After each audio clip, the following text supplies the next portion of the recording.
చాలా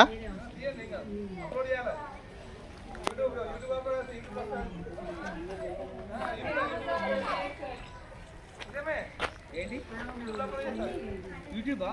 అవునవును. వీళ్ళందరూ తర్వాత సెలబ్రిటీస్ అయిపోతారు మరి ఇక యూట్యూబ్